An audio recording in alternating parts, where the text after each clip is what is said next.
अपन कमाई सारा घर भर में बाटला हम कुछ कहिले तो हमारा के डांटेला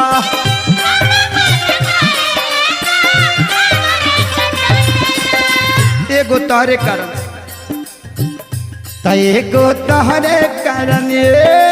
राजा हो ए बलमुआ एगो तोहरे कारण सभा से डटात बानी हो एगो तोहरे कारण सभा से डटात बानी हो पापा के बोला के नैहर जात बानी हो ए राजा ए राजा